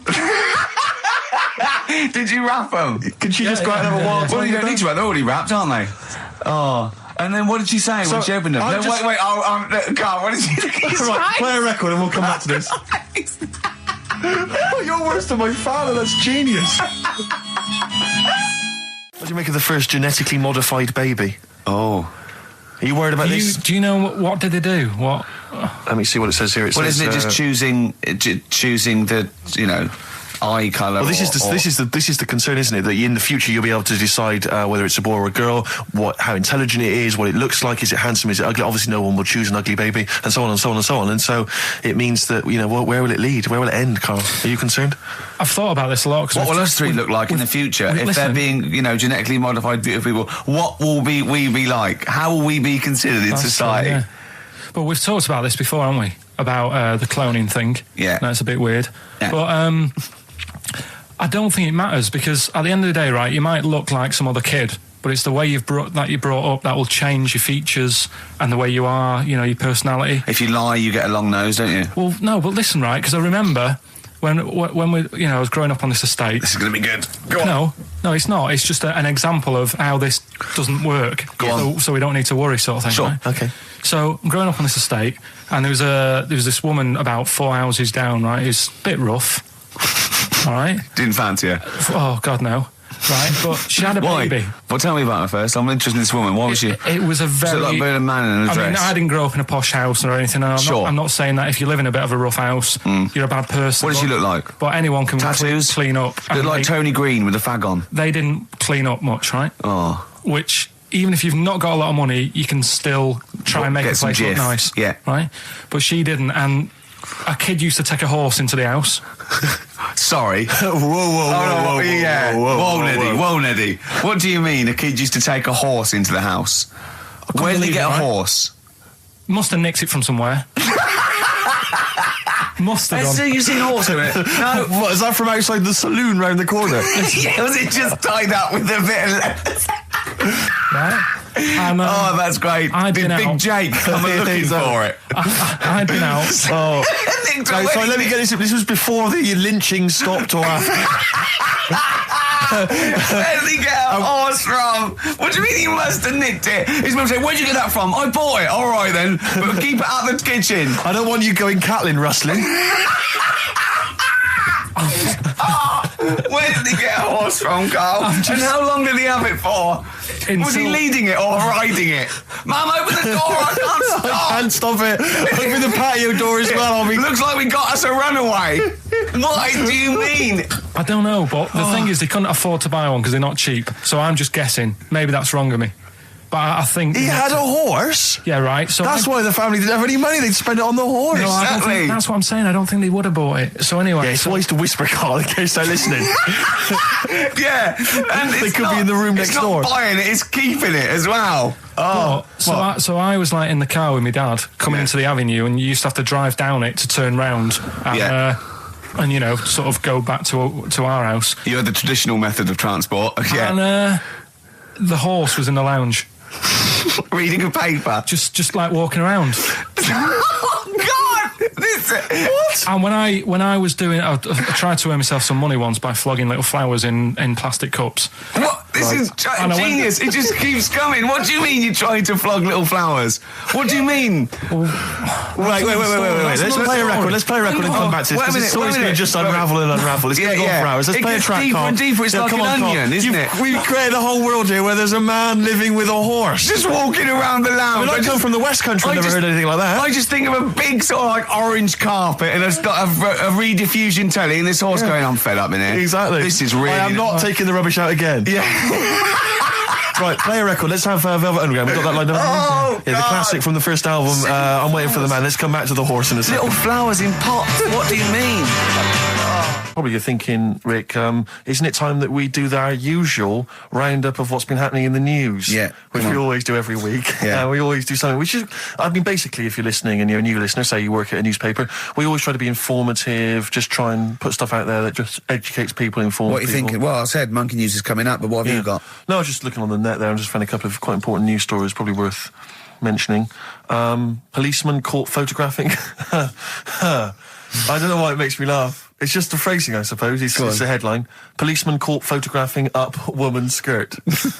No, he wasn't up there taking a picture of Big Ben. He wasn't going, can I just sit up here? I'm just going to take a picture of that seagull over there. No. He was facing the camera up a woman's skirt.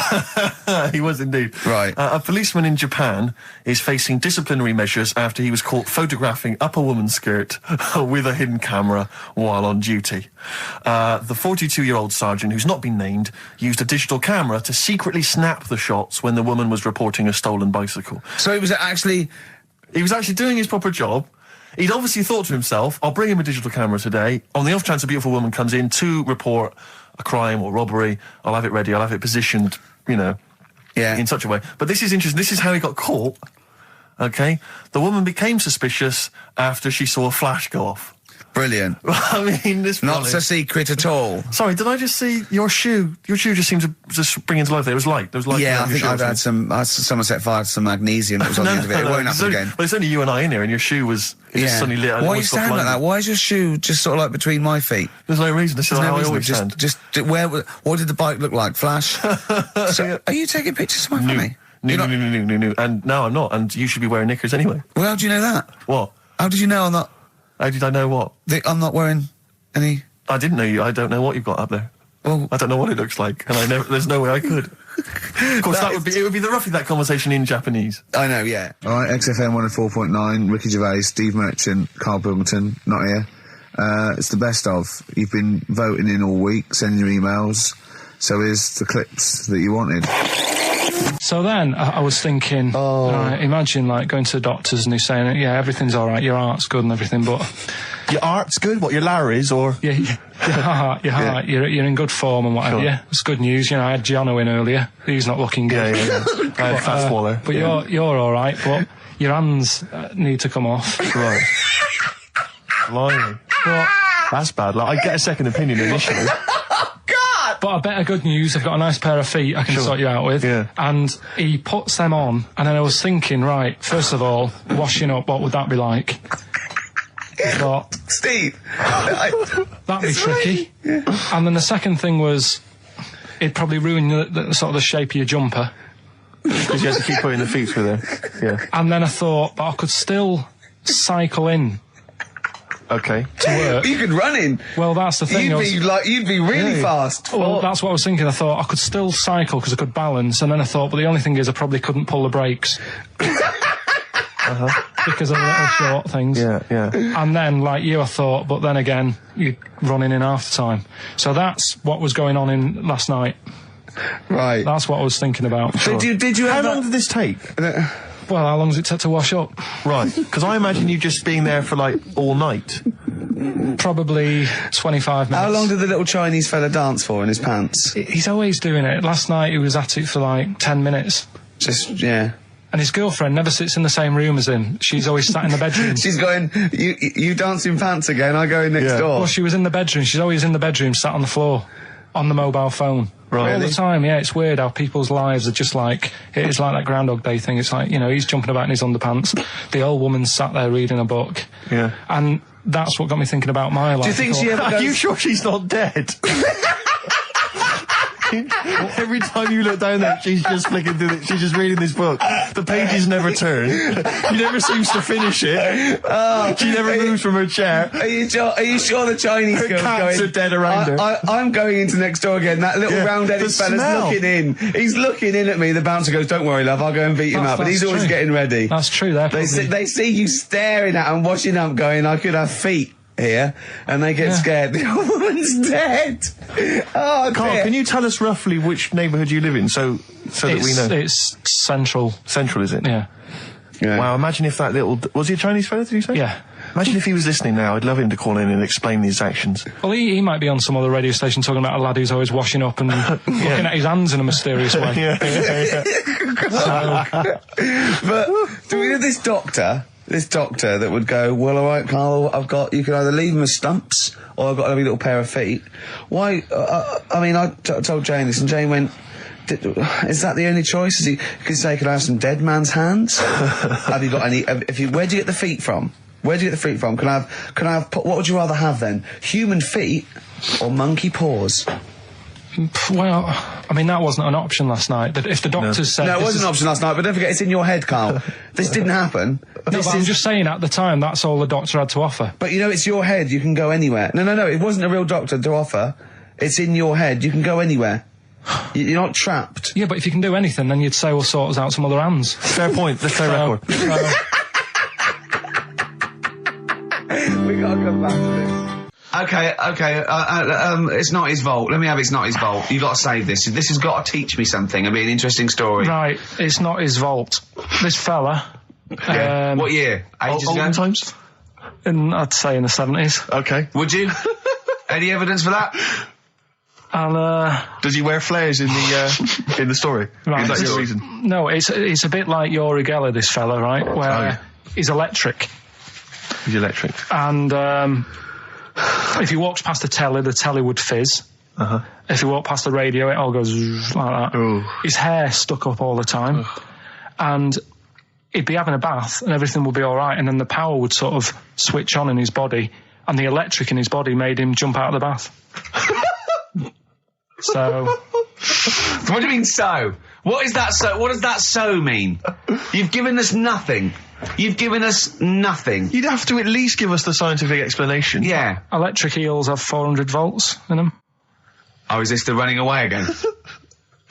What was that one called? Yeah, but It's not his vault. But there's a reason that not his fault. It's not his fault. I thought it was going to be something about keeping it in a safe. I think we should do these the other way round. I think you not should his tell us fault. the story and then we'll hear the pun.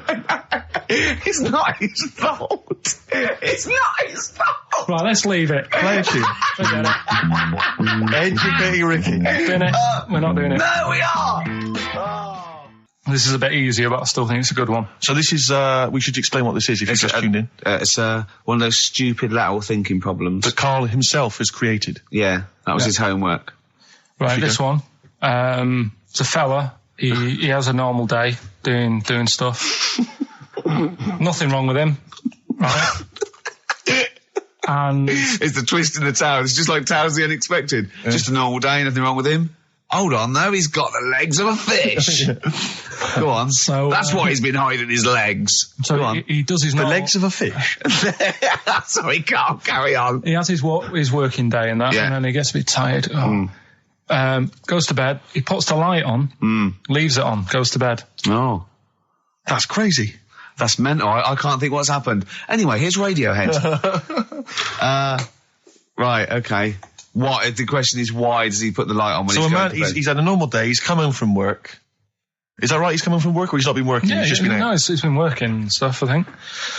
You think? You've made it up, Carl. You can decide. So is the question is, why has he put the light on when he's asleep? There's a reason that he's put the light on when he's asleep. Has he gone to No, sleep? no, Carl, don't shrug. You're meant to answer these questions. He put the light on before he went to bed. Yeah, and the question you're And he's asking gone me to is sleep, why? What's and the he- scenario? And the light's on and Yeah. that, but he's gone to sleep. Yeah. He started reading and then he fell asleep. No. Did he intentionally, for some reason, put the light on? Every night. It's mad. Sounds mad. That's Carl, doesn't it? Every night he does it. Yeah. He puts the light on. So- when he goes to Light on sleep. it, goes to Carl, bed. Carl, is the point of this, he puts the light on for a very good reason. Not for us, but for some people. He's blind and it's always been on and he thinks he's turning it off, but it was on in the day and he thinks he's turning it off, but he's turning it on because he's No, blind. that'd be stupid. That works. No, that works great, Rick. Yeah. Thank you, Carl. So you've got to come up with what... Hang on. If What? you're blind, why would you put a light on? No, he thinks he's off. Yeah. But why would he turn it on anyway? Just think so he doesn't get burgled, so people know he's in because he can't see him. So he just he puts the light on when he's there, then he turns the light off when he goes to bed, so people think it's fine. But he's got it out of kilter, and actually he's walking around in the dark all day. I don't believe that if you're blind, you turn your light on. I don't think you'd be living on your own, would you? I'm not having that for a Do second. blind people live on their own?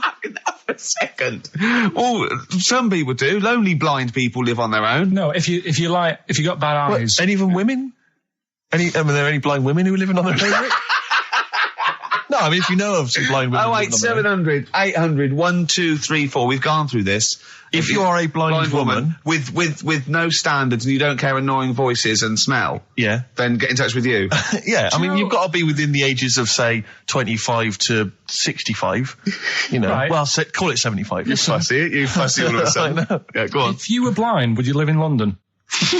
Because someone said yesterday there was one struggling outside in Leicester Square, and I don't understand.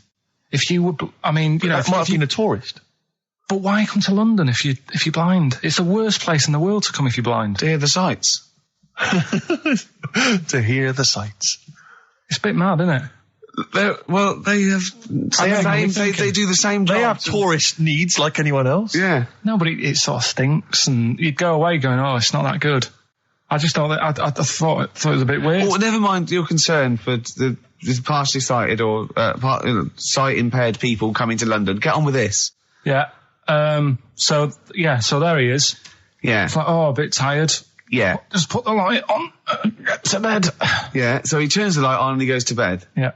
Oh. Should we play a track? He's not sleeping on the job. He's a lighthouse keeper. Well done.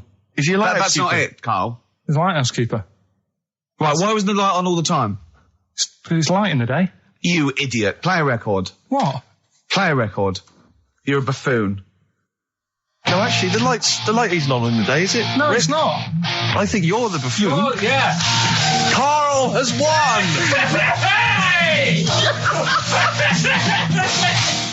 He had some Germans laughing at him on the tube because they recognised him. You don't think of that. Well, What do you think of that? obviously Ricky doesn't travel on the tube anymore. He's too rich for that. I never did. I always But- thought it was beneath me. Sure, but They I used have to walk everywhere, didn't Yeah. But I'm still forced to take the tube, and sat on the tube, and it pulled up, and outside the window, just happened to be on the station, was one of the posters with us. So I was kind of there, not realising it was behind me, and these big kind of fat German or maybe Bavarian guys. Well, they're in lederhosen eating sausages. Yes, they were. They're Bavarian. Yeah, they were. And I noticed one of them kind of looked at me, then looked at the poster, then looked at me, just happened to say it, and wittered something to his friend in German. You know, I don't want to try and do an impression. That's freaking goggle eye. Oh, whoa. I think that. No. But I know what you're thinking it means. It doesn't mean that. Right, okay. It means. What's a rough translation? Elegant boy. Right, okay, yeah. And so anyway, That's freaking goggle eye. He pointed out the poster, and his That's mate, lanky piss and streak. and his mate burst into laughter. And then we pulled Well, they've up. got a great sense of humour, the Germans. Well, That's indeed. the thing. But we rumbled onto the next. We rumbled onto the next station, and the poster was in exactly the same place. And this time they tapped the shoulder of someone else on the train and pointed me out, and that person also An laughed. Italian? An Italian What it bloke, was. yeah. There was a French. Was there a bloke with a beret and a little moustache on the other Exactly, side? Yeah. Was yeah. it United? Did you get on the United Nations Express? Just to, oh, imagine that. Yeah, Or it was faintly See the embarrassing. freak. Look at his freaky goggle eye. Right, whereas I love the fact that before you were at least pretending to be speaking German. Now this is an Italian with an accent. It's just a guy speaking perfectly good English. So You've not even disguised the insult there. oh dear. Oh, that'd be lovely. Try and You insult could me in other cod You languages. could bring Europe together if they just, like, instead of Esperanto, that there was just one common language. The language I'll of tell you what freaky would bring goggle I'll eye. tell you what would bring the Europe together is you maybe representing England on the Eurovision Song Contest That would be great. with a wouldn't it? self-penned tune. Should I do that? That would be Pen one. magnificent. It's got to be worth thinking But about. just about everyone being the same. Yeah, like just about the people Euro being and that. equal. Everyone, not everyone. and also mentioning the euro. Yeah. Yeah, just doing that. I like all different. I like all different cheeses. Oh, je t'aime la musique pop. Yeah. La baby belle. Et le cheddar. I mean, I'm not a fluent I'm French. Le Grand Fromage. Yeah. Oh, it'd be lovely, wouldn't it? And they'll be there, all in their different. Well, different every line could uniforms. be maybe in a different language. Yeah, and what would I wear? I'd wear sort of like a kilt. You'd wear a kilt, but you'd also have on your head one of those kind of big, what are they called? Those big furry hats that beefeaters or whatever wear. Or Yeah, one of them. Is it kind Yeah. of a busby or something? busby, A busby. yeah. Wear one of those, or maybe a kind of policeman's helmet, That'd a be Bobby's good. helmet with the kilt. Yeah, You'd have the clogs. I'd wear the policeman's helmet under the kilt, so they just thought I was really enjoying the show. Yeah. Good idea. Eh? Excellent. I think we talked for about 3 minutes without having to mention some kind of genitalia. You were doing very well, That's we actually, should boys, celebrate yeah. by playing one of my tunes of the year. Really? What one is it? U2 Electrical Oh, Storm. I know you're a big Oh, fan. yeah, I know no, you're a good big fan. choice. Well done. Cheers. Darkness growing on me. Love that. Love that. Love the darkness. This is the Best Of Show on XFM 104.9. I'm Ricky Gervais with me, Stephen Merchant. Yes. I hope you're enjoying the Best Of. I remember, I think all kids go through a phase of shoplifting. Well. And when I was going through it, I used to just little things, just like magic markers and magazines, Mars bars, that sort of thing. Yeah. And one day, right, my mate, Anthony, his mum called up my mum and said, I've got to meet up with you. I've got to have a word with you. And she said, what about? She said, I don't want to talk about it over the phone. So she goes, oh, right. Well, yeah, come round tonight then. So anyway, my mum sees me. She don't want to be in an awkward position and, like, be a bit embarrassed and what have you. So she sees me and she goes, right, Anthony's mum's coming round. What have you been doing? Yeah. So I go, oh, God. I said, I've been nicking stuff. So she goes, like, what? So, not big stuff. I've had a few calculators and Mars bars and stuff. How many? I'll just work it out. Hold on. Works out at 7.2 per day. So, How many calculators do you need? so it was when that phase. You failed maths, didn't you? Everyone wanted a calculator. It was like a trendy thing, wasn't it? Right, Oh, yeah. In Manchester a couple of years ago, yeah. So anyway, so I told her all this and I confessed to, like, Computers will make it there one day. I confessed to There's magic in the back of battery. Go on. confessed to nicking all this stuff. She comes round. She only wanted to borrow some money. Brilliant. She said, oh, I don't like asking. I was a bit embarrassed to ask you over the phone, but can I borrow 20 quid? Oh, that's And fantastic. there's me. Bloody, That's great. and it's similar sort of thing to yours. And did you? And he went, hold on, I'm going to work out the interest on that. I bank 10%. She'll owe you £4.40. Oh, dear. so your mum was a loan shark. yeah. And did she mention She that went, you'd been nicking stuff with that other? Because what I'm saying is, presumably you got your mate in trouble. No. Right, you didn't. That's great. Anyway, should we have some more music? Because Yeah, we've go been on. waiting for hours. What are you going to play, Carl? We've got the Cooper Temple Clause Oh, lined up. brilliant. And then the other thing is the one that I was reading, the world record with the fellow who's pulling a train with his teeth.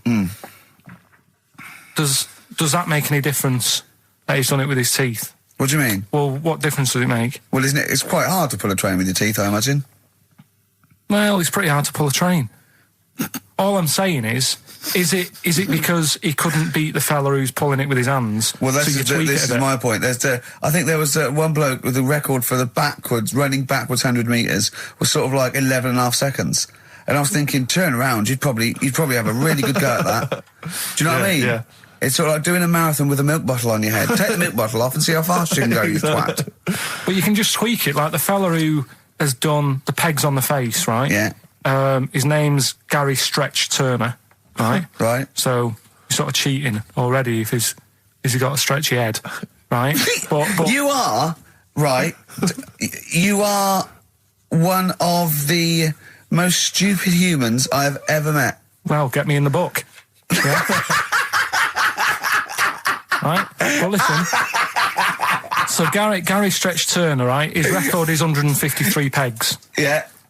He did it again, and he only got 150 on. So he hasn't broke his own record. Right. But what I'm saying is, if he tweaked it a bit more, would that make a new record?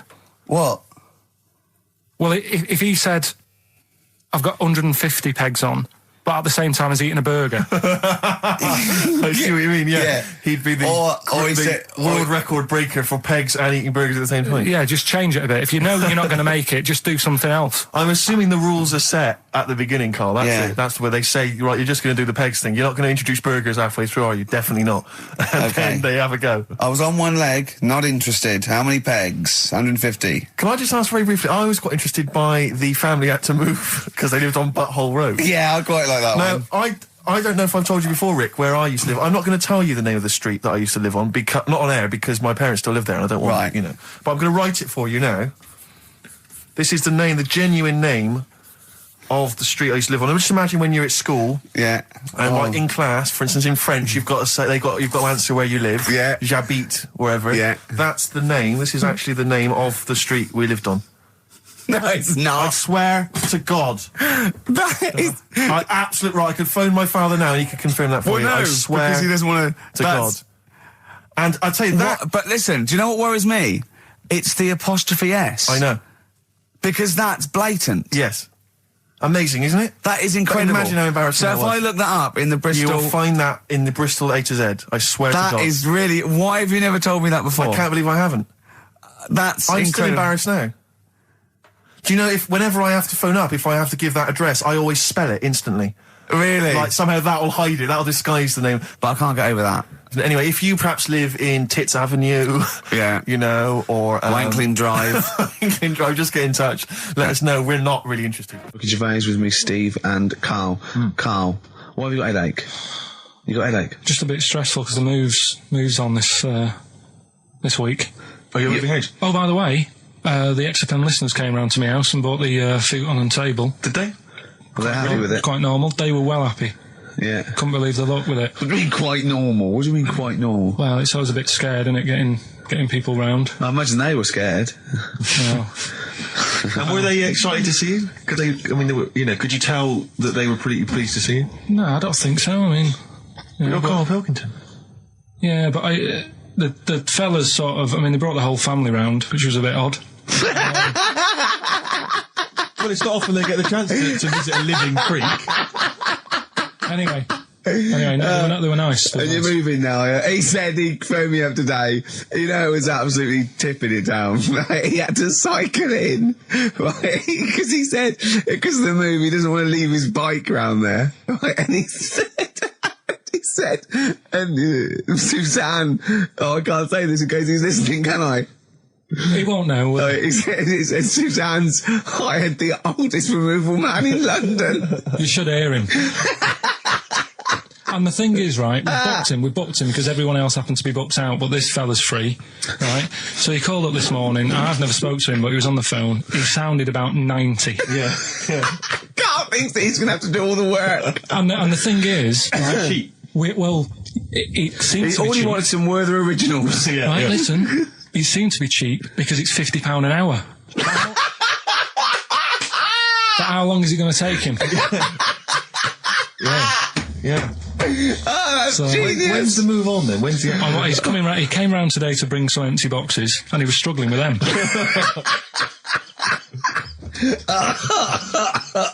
So it actually happens on Wednesday. Oh, God. Anyway, so Rick, I noticed that you were laughing and almost had a heart attack. Doesn't bode well for the boxing match, does it? Cough at the moment, and I've had my lemsip. what was that one you told me about with the porn? That was a good one. Oh, this was fantastic, right? Right. There was this. Sorry, can I just check now? We're just remembering classic episodes of the Tales No, Unexpected this is important. Well, I saw one, right? I saw one on Tales Unexpected, right? And it was these two gents. What they used to do, they look down the obituaries and they'd blackmail the wife or the son of a dead eminent person, like might be a priest or a doctor, or something, and they'd go and they'd say, he bought some erotic stuff from us before he died, and he owes 100 guineas and all this sort of stuff, and they'd pay up because it'd be so embarrassing. They just didn't want them, so they'd just pay him, right? And this one bloke said, who are these people? I'll meet with them. And he goes round there, and he goes round, and they go, your father, he goes, my father could not have bought any erotic material from you. They did it, he goes, he couldn't have, he's blind. Right, and that was the twist. And Karl went, so it was magazines, not videos then.